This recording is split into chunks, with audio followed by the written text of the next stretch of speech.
নমস্কার, আবার চলে এসেছি আমি সুদীপা চ্যাটার্জি আপনাদের জন্য নিয়ে সুদীপার সংসার। সুদীপার সংসার 7 দিন রংটা ভরে যাবে তোমাদের মনে। আমি এরকমও শুনেছি জানেন তো, যে স্বামীর কাছে স্ত্রী নতুন নতুন বিয়ে হয়েছে হয়তো বলতে গেল যে জানো তো তোমার বোন না আমাকে এরকম করে বললো, আমার খুব একটা ভালো লাগেনি। স্বামীরা প্রথমেই, শুধু স্বামীরা নয় স্ত্রীরাও নিজ নিজ বাপের বাড়ির ক্ষেত্রে একই জিনিস ভুল করে থাকেন, সেটা হচ্ছে প্রথমেই ডিফেন্ড করতে শুরু করেন যে এরকম কিছু হয়নি, এটা তোমার ভ্রান্ত ধারণা, আরে আমার মা আমার বোন ভীষণ ভালো, তোমারই বুঝতে কত অসুবিধা হচ্ছে, তোমার মনের মধ্যেই যত প্যাঁচ। এ তো গেল প্রথম দিনের কথা। দ্বিতীয় দিন, তৃতীয় দিন, চতুর্থ দিনে কিন্তু স্বামী রিঅ্যাক্ট করেন, বা আপনিও করেন আপনার স্বামীর ক্ষেত্রে। সেটা হচ্ছে উফ, তুমি আবার এই একটা জিনিস তোমার মাথায় বসে গেল না, সেটা কিছুতেই যেতে চায় না, তুমি বারবার এক কথা বলতে থাকছো, নিজের মনটাকে একটু বড় করো, বুঝলে, একটু মনটাকে বড় করো। এই এত কিছু জ্ঞান দেওয়ার সময় তারা একটা জিনিস একেবারেই ভুলে যান, যে এই জ্ঞান দেওয়ার সময় না বেশিরভাগ ক্ষেত্রেই আমরা ভুলে যাই যে যিনি এসছেন আমাদের বাড়িতে তিনি একা এবং আমরা দলে রয়েছি, মানে আমরা গোটা 5 জন। তাহলে অ্যাডজাস্ট করার বেশিরভাগ দায়িত্বটা কার উপর বর্তায়? যারা দলবদ্ধভাবে আছেন, যারা নিজের জায়গা নিজের কমফর্ট জোন ছেড়ে যাননি তাদের, তাই না? তো ওই যে কথায় আছে, ছোটবেলায় একটা শুনতাম না, তুমি যদি কারোর জন্য কোমর জলে নামো তবেই সে তোমাকে বাঁচাতে বুক জলে নামবে। এটা না একটা প্র্যাকটিসের মতো, জানেন তো। মানে আমিও ছেলেবেলা থেকে যৌথ পরিবারে বড় হয়েছি, তো এখানে না বাবার সঙ্গে মায়ের দেখাই হতো ওই রাতটুকুর সময়। তাও ছেলে মেয়েদের সমস্যা, সংসারে আজকে সারাদিনে কি কি হলো, কি কি দিতে হবে, বাবাকে কি কি পেমেন্ট করতে হবে, আর আগামী দিনে আরো কি কি প্ল্যান প্রোগ্রামিং রয়েছে, সেইগুলো নিয়ে আলোচনা করতে করতেই চলে যেত। নিজের মনের কথা বলতে আমি মাকে কোনোদিনও দেখিনি। এমনকি বাড়িতে ঝগড়া ঝাঁটি অশান্তি তার কোনো খবর আমার বাবা টের পেতেন না, এবং তিনি কোনোদিনও জিজ্ঞাসাই করেননি যে হ্যাঁ গো আজ তো 1 মাস হয়ে গেল একটাও বাড়িতে অশান্তি হয়নি। তাতেই খুশি, বউ সব ম্যানেজ করে নিচ্ছে। বেশিরভাগ স্বামীরা এটাতে খুশি হন ঠিকই, কিন্তু আমার স্বামী হননি। তার কারণটা কি বলবো? বেশিরভাগ ক্ষেত্রে না আমাকে বলা হয় সুদীপা সোশ্যাল মিডিয়া ইন্টারভিউতে নিজের স্বামীকে নিয়ে এত বড় বড় কথা বলে, আরে সবটাই কি সত্যি? আদেকলাপনা, কিন্তু ভীষণ ভীষণ আদিক্ষেতা। আচ্ছা, আমরা যখন কিছু ভালো রান্না করে নিজেদের স্বামী বা প্রিয়জনের সামনে পেশ করি, তখন এরকম করি তো একটা, মানে কেমন হয়েছে বলো তো, ওইটা যদি তিনি তখন কিছু না বলে চলে যান তখন মন খারাপ হয় তো। অ্যাপ্রিসিয়েট করা দরকার তো আপনার এই এফর্ট, আপনার এত পরিশ্রম, এত অধ্যাবসায়, গোটাটাকে তো একটা অ্যাপ্রিসিয়েট করার প্রয়োজনীয়তা রয়েছে, এটা আপনি ফিল করেন। তাহলে স্বামীর ক্ষেত্রে সেটা নয় কেন? আমি কিন্তু শুটিং করবো বলে একেবারে রেডি ছিলাম, আমার স্বামী বললেন তুমি পাগল হয়েছো? না না, এপিসোড ব্যাংকিং নেই, আমায় করতেই হবে শুটিং, সবাই অপেক্ষা করে থাকবে। আমার স্বামী কিন্তু বললেন না, একদম না, এপিসোডের জায়গায় থাকে, আজকের জায়গায় লোকে আর একটু ওয়েট করবে, 2 দিন বাদে দেখবেন, সেটাতে যা ক্ষতি হওয়ার হবে, কিছু সাবস্ক্রাইবার হয়তো বিরক্ত হতে পারে ধারাবাহিকতা নষ্ট হলে, কিন্তু তোমার হাতটা সবার আগে, তোমার সুস্থতা সবার আগে জরুরি আমাদের ফ্যামিলিতে, আমাদের সবার আগে। তার কারণ তুমি ভালো থাকলে, তুমি হচ্ছে আমাদের বাড়ির শিরদাঁড়া, তুমি ভালো থাকলে আমরা সকলে ভালো থাকবো। তো সেই জন্য আমার শুটিং করা হয়। দেখুন একটা কথা তিল থেকে কোথায় তালে পৌঁছে যায়। এই যে এই ছোট্ট একটু যত্ন, ছোট্ট একটু কেয়ার, ছোট্ট একটু ভালোবাসা, আন্তরিকতা, এটাতে আমার তো আরো বেশি করে মনে হতে শুরু করলে বাড়িটা আমার, সত্যি এরা আমার পরিবার। এটা মেয়েদের থেকে এক্সপেক্ট করা হয় যে তুমি ভাববে এটা আমার পরিবার, আরে এখনো তুমি সেই বাপের বাড়ি। কোনো সময় হয়, আমার বন্ধু বান্ধবদের ক্ষেত্রেই হয়েছে, হ্যাঁ জানো তো গল্প করছি সবাই মিলে, আমাদের বাড়িতে না এটা হতো, সঙ্গে সঙ্গে তার স্বামী ধমক দিয়ে বলে তুমি এখনো ওটাকে আমার বাড়ি বলছো, আমাদের বাড়িটা তোমার বাড়ি। প্রত্যেকটা মুহূর্তে সব পরিবারের সবাই মিলে তাকে দাঁড়িপাল্লায় রেখে ওজন করেন, এবং তাকে সারাক্ষণ ভ্যালিডেশনের জন্য ওয়েট করতে হয়, আমি কিছু ভুল করিনি তো, আমাকে নিয়ে সবাই হ্যাপি তো। No, you cannot make everyone happy at the same time. It is just not possible. ভুলে যান। এতক্ষণ স্বামীদের বললাম, এবার স্ত্রীদের বলছি। প্লিজ জাস্ট, আমি 15 বছর দাম্পত্যে ঈশ্বরের আশীর্বাদে, আপনাদের আশীর্বাদে সফলভাবে উত্তীর্ণ, এবং সেই অভিজ্ঞতা থেকে বলছি, সবাইকে খুশি করা, ভ্যালিডেশন ছেড়ে দিন, পারবেন না। আর স্বামীদের বলছি, প্লিজ একটু বুঝতে শিখুন যে মহিলা আপনাকে বিয়ে করে সংসারে এসছে, তিনি একটা ভিন্ন পরিবেশে, ভিন্ন অভ্যেসে বড় হয়েছেন। তার সঙ্গে অ্যাডজাস্ট আপনাকে, আপনার পরিবারকে করতে হবে। যদি স্ত্রী এসে বারবার বলতে থাকে যে আমার এটা খারাপ লাগছে, এটা অসুবিধা হচ্ছে, তার মানে বুঝতে হবে যে নিশ্চয়ই এখানে কোনো সমস্যা আছে, সেটা নিয়ে বসতে হবে। তাতে আপনার মা, আপনার বোন, আপনার ভাই, বাবা দুঃখ পাবেন, একবার পাবেন, জিনিসটা ওখানেই শেষ হয়ে যাবে। তারাও কিন্তু দ্বিতীয়বার আপনার স্ত্রীর সাথে ভেবে কথা বলবেন। যেরকম আপনার স্ত্রীকে প্রতি মুহূর্তে, প্রত্যেকটা দিন পারফর্ম করতে হয় এবং উত্তীর্ণ হতে হয় উইথ ডিস্টিংশন, তাই না? বুঝলে তো রাত্রিবেলা আপনি অভিযোগ করবেন, মা কি বলছিল তোমার সম্পর্কে। হয়ে গেছে, নো মোর বাকবাস, নো মোর জ্ঞান। এখন শুধু রান্না। সব শেষে জানেন তো, ওই যে সব পথ এসে মিলে গেল শেষে, তোমারই দুখানি নয় না তো নয়, এক্ষেত্রে সব পথ, সব ঝগড়া এসে মিলে গেল শেষে খাবার টেবিল। এটা একটা জাদু করে, সেই ম্যাজিক আজকে দেখাবো আপনাদের। নিরামিষ ভাবে আমরা আজকে তৈরি করব, মানে নিরামিষের মতো করে একেবারে ওল চিংড়ি। চলুন শুরু করি। আজকে না একদম খাটতে ইচ্ছে করছে না, টমেটোটা গোটায় দিয়ে দিই, দেখি না কি হয়। টমেটো, এই আমার বাড়িতে বাচ্চা আছে বলে আমি একটু ঝাল কম চাই, কিন্তু গন্ধটা চাই বলে এই এতটা মতো আদা।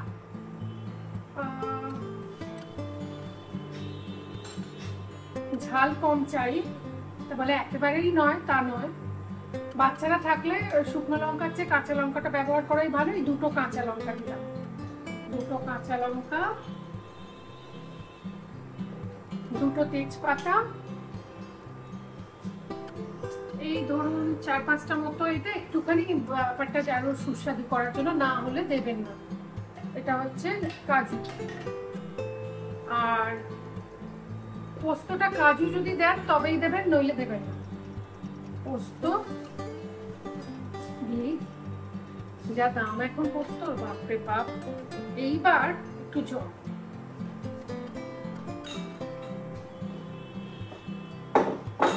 আচ্ছা এটা ব্লেন্ডারে যতক্ষণ ঘোরাবো তার আগে নুন হলুদ মাখানো চিংড়ি মাছগুলো ভাজতে দিয়ে দিই। আমার কাছে একটু বড় সাইজের চিংড়ি আছে, তো আমি যেটা করব, এইটা না সবাই চায় সবার পাতে একটুখানি চিংড়ি মাছ করুন, তাই জন্য দেখুন আমি এরকম এই যে এই সাইজে একটুখানি কেটে নিচ্ছি। আপনারা ছোটো চিংড়ি বা ছোট সাইজের চিংড়ি হলে গোটাই দেবেন। আমি আগে পেলাম না কি করবো, বাড়িতে এটাই ছিল।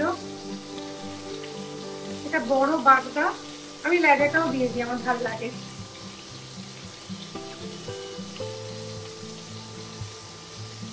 চিংড়ি মাছটা একটু ভেজে তুলে নিই।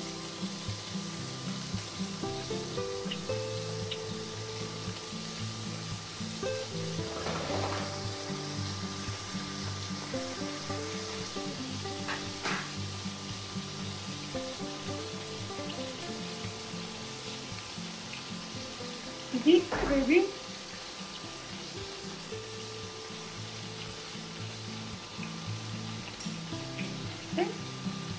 এগুলো একটু ভাজা ভাজা হোক।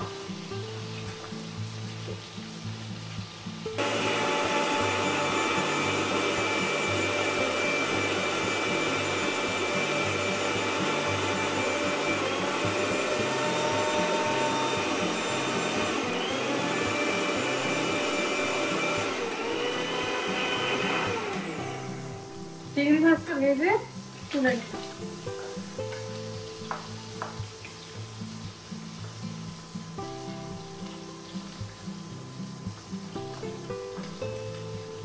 আসলে বড় চিংড়ি মাছ যদি আপনি কেটে দেন তাহলে বেশি বেশি লাগে, মানে অনেকটা মোটা মোটা হয় তো মাছটা, অনেকটা মাছের মধ্যে ফ্লেশটা পাওয়া যায়, তো খেতে আরো ভালো লাগে। এক টুকরো পেলেই মনে হয় আহা। অমৃত। চিংড়ির সাথে কারো তুলনা চলে? আচ্ছা, এই একই রান্না আরেকটা অন্যভাবেও করে, মানে এদেশিরা করে না, ওটা বাঙালরা বেশি করে। সেটা হচ্ছে আমরা আলুতে একটু ভাপানো আছে, ওটাকে একটু ভেজে তুলে নিই, ঠিক আছে?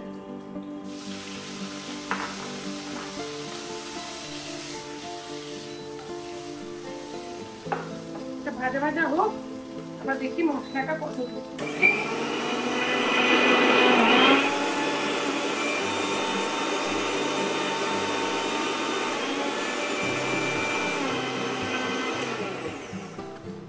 এই রান্নাটা টমেটো ছাড়াও করতে পারে। এমন অনেকে আছেন যারা টমেটো খেলে বা টমেটো ওয়ালা রান্না খেলে অ্যাসিডিটি হয়ে যায়, বদহজম হয় বা ইউরিক অ্যাসিড বেড়ে যেতে পারে। টমেটো ছাড়াও এটা খুব ভালো হয়। অনেস্টলি খুব কম নিরামিষ রান্না আছে যেগুলো না, বেসিক্যালি যেগুলো প্রাচীন রান্না, পুরনো রান্না, তখন তো টমেটোর ব্যবহারিক প্রয়োগ ছিল না। তো সুতরাং টমেটো ছাড়াই জেনারেলি বাঙালির যেগুলো নিরামিষ রান্না সেগুলো ভালো হয়। আমি এরকম টস করছি, এরকম টস করতে না চাইলে করবেন না, জাস্ট নর্মালি হালকা তেলে একটু ভেজে তুলে দিন। মশলাটা দেখি, আহা, নতুন ব্লেন্ডার পেয়েছি একটা, ন্যাচারালি ধার বেশি হয়। আচ্ছা, আজকের আমাদের সুদীপার সংসারের টিপ অফ দ্য ডে, আপনার বাড়িতে পুরনো ব্লেন্ডার যদি ধার কমে যায় তাহলে সিম্পল রক সল্ট দেখবেন বিট নুনের বড় বড় দানা পাওয়া যায় কিনতে, সেইটা যদি একটু মেশিনের মধ্যে ঘুরিয়ে নেন, মানে গুঁড়ো করে নেন, একটু বাদে দেখবেন চকচক করছে ব্লেড গুলো এবং ধার ফিরে এসছে। থ্যাংক ইউ বলার দরকার নেই, ইটস অলরাইট। আচ্ছা, ওল খেও না, ধরবে গলা, ওষুধ খেতে মিছে বলা। ওল নিয়ে আমাদের আগেও বলা আছে, ডাক্তারবাবু বলেছেন হ্যাঁ খাওয়া যেতে পারে, যে কোনো কিছুই খাওয়া যেতে পারে, বাট কিনা মডারেট ওয়েট। যদি না কিডনি পেশেন্ট হন তাহলে কিন্তু আরামসে, যদি ডায়াবেটিক পেশেন্ট হন, ওই বলে না মাটির নিচে খাবার খেতে নেই, হ্যানা খেতে নেই, ত্যানা খেতে নেই, কিচ্ছু না।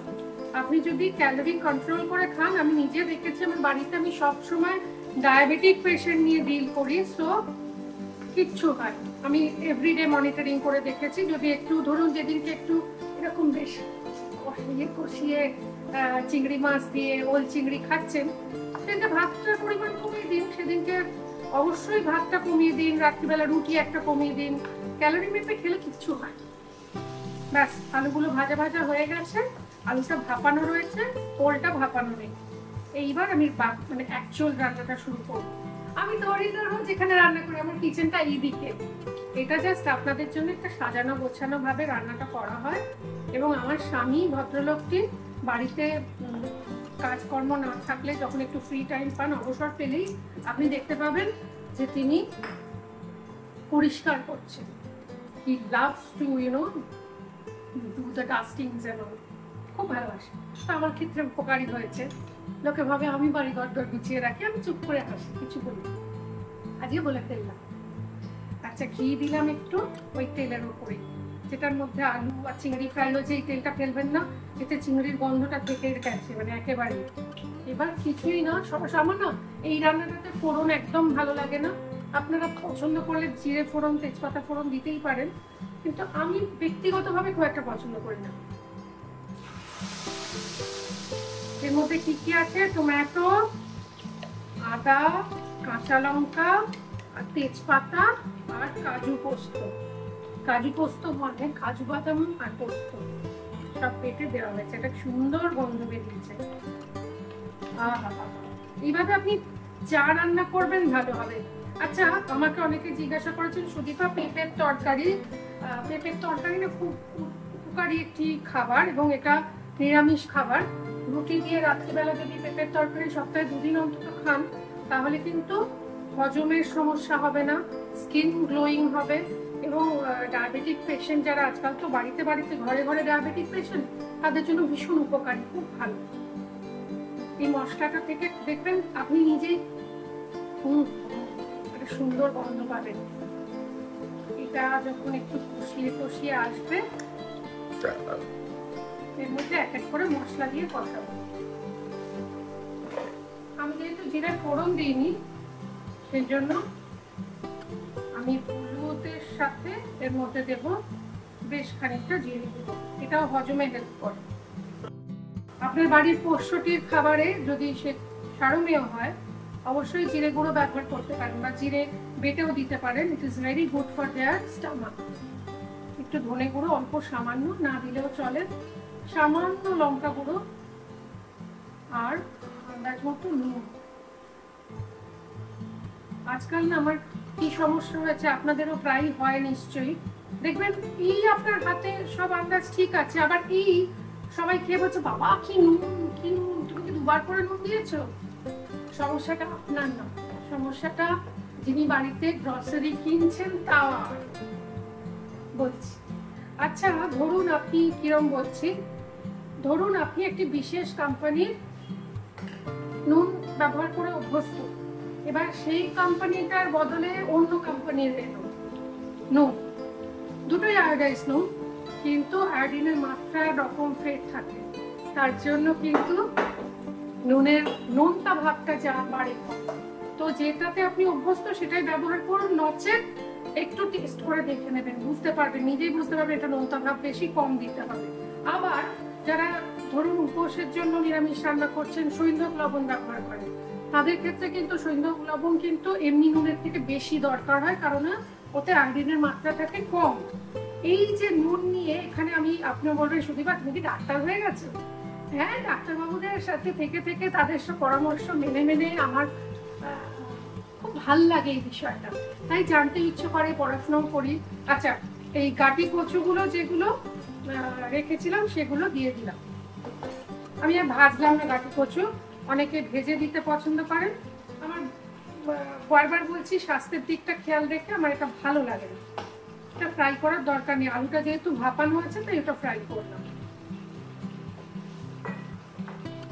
এবার এটাকে একটু কষাই, এটা কষাতে কষাতেই বলি, এই যে অনেকে থাকে না যে আজকাল বলা হয় pink salt, Himalayan pink salt খাও তাহলে মোটা হবে না, স্বাস্থ্যের জন্য ভালো। আবার অনেকে বলেন যে একদম সৈন্ধব লবণ খাও, আমরা যে নুন খাই সেই নুন খাওয়া একদমই ভালো না। আচ্ছা এটা একটু ঢাকা দিয়ে ভাপতে দিই, ভাপানো হোক, ততক্ষণ আমি বকবক করছি।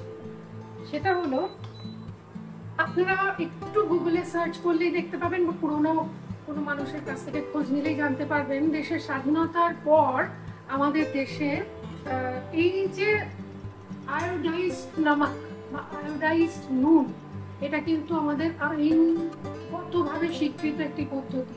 মানে আয়োডিনের মাত্রা যদি আপনার শরীরে একদম কমে যায় তাহলে বিভিন্ন ধরনের রোগ দেখতে পারে, মানে আপনি ভুল মানে লজিক কাজ করবে না, আপনার ব্রেন প্রপারলি কাজ করবে না, ওই যে বলে না সোডিয়াম পটাশিয়াম ব্যালেন্স নষ্ট হয়ে গেছে সেটা হতে পারে, গয়টার রোগ হতে পারে, মানে চোখগুলো বড় বড় হয়ে যায়, দেখতে বিশ্রী লাগে, আপনার সারাক্ষণ একটা শরীরের মধ্যে এনার্জি পাবেন না, আনচান আনচান ভাব করতে শুরু করে, তো সেগুলো সব হয় কিন্তু আয়োডিন কম থাকার দরুন। সুতরাং আয়োডিন ফ্রি নমক খাবো, যেহেতু আমি জিম করছি, জিম করছেন মানে আপনি এক্সারসাইজ করছেন মানে আপনার অনেকটা ঘাম ঝরছে, সুতরাং নুন আপনার জন্য খুবই জরুরি। অমুক নায়ক সল্ট ফ্রি ডায়েট করে এত ফর্সা এত সুন্দর হয়ে গেছেন, অমুক নায়িকা সল্ট ফ্রি খেয়ে এত সুন্দর হয়ে গেছেন, নো, ওরা কিন্তু ব্যালেন্স ডায়েট করে, ওদের ডায়েটিশিয়ান থাকে, তারা প্রপার ডায়েট চার্ট করে। এটা মনে হচ্ছে সেদ্ধ হয়ে গেছে, দেখি কচুটা সেদ্ধ হয়ে গেছে, এবার আমরা আলুটা এর মধ্যে দিয়ে দেব। এই অবস্থাতেও রান্নাটা কিন্তু দারুণ চমৎকার খেতে হয়। তো মিক্স করে দিই, আমার মন বলছে নুন একটু কমই হয়েছে। আচ্ছা ফাইনালি আর একটু জল দেব, জলটা অনেকটা টেনে গেছে,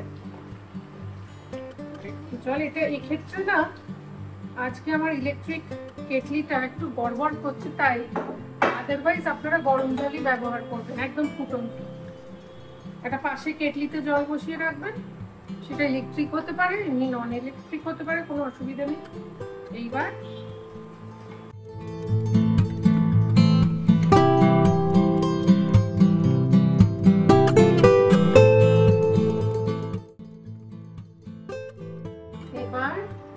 একটু নুন আর স্বাদ মতো চিনি, এদেশি তো একটা দিতে পারি না। অনেকেই না আমাকে বলেন, সুদীপা তোমার তো বাংলাদেশে মামার বাড়ি, তুমি কেন বলো তুমি এদেশি? কেন আমি আমার বাবার পদ্ধতি ব্যবহার করি। এবার কাঁচা লঙ্কা তেজা করে কুচি করে দিলাম। এটা যার ঝাল দরকার সে একটু ভাতের মধ্যে ডলে খাবে, মেখে আর কি।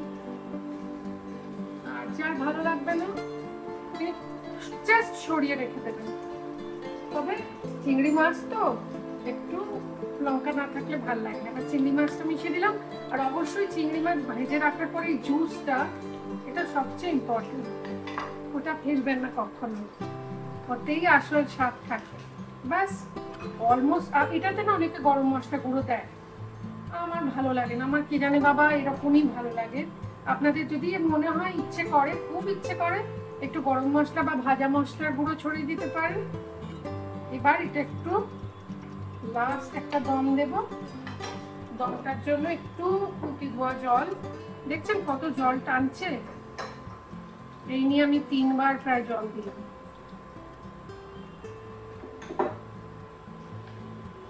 আপনারা যারা রান্নাটা দেখছেন ভালো লাগছে, প্লিজ আপনাদের ফ্যামিলি ফ্রেন্ডসদের সাথে শেয়ার করুন, লাইক করুন। আর যারা প্রথমবার দেখছেন আমার এই ইউটিউব চ্যানেল, প্লিজ সাবস্ক্রাইব করুন। একটু ঘি দিয়ে দিলাম সব শেষে, গাওয়া বাঙালি ঘি। ঘি যারা আমাদের দূর শহর থেকে দেখছেন, দূর দূরান্ত থেকে, তাদের ওখানে বাংলার ঘি যদি না পাওয়া যায়, তাহলে আমি আমার প্রোডাক্ট লিঙ্কটা চেক করে নেবেন, ওখানে পেয়ে যাবেন ঘি, গাওয়া ঘির লিঙ্ক। ওকে, তো আমরা এটা জাস্ট দমে বসিয়ে রাখবো মিনিট 5। ব্যাস, তারপর আমরা ওয়েট করব, গ্যাস অফ করে বা আঁচ বন্ধ করে মিনিট 10। তারপর গরমা গরম সার্ভ করব।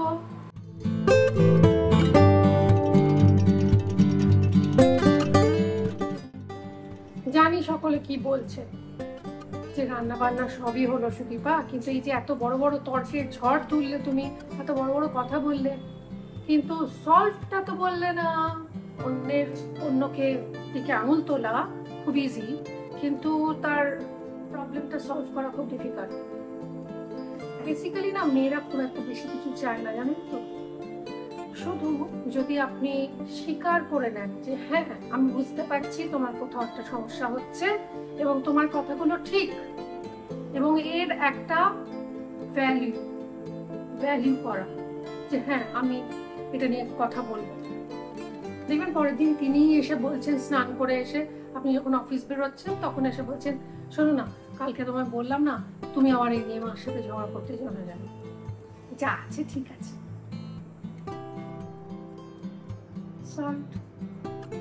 শুধুমাত্র তার ইচ্ছে, তার অনুভূতিটাকে স্বীকৃতি দিয়ে দিন, এর বেশি মেয়েরা আর কিছু চায়। ভালো থাকুন সকলে মিলে। নমস্কার।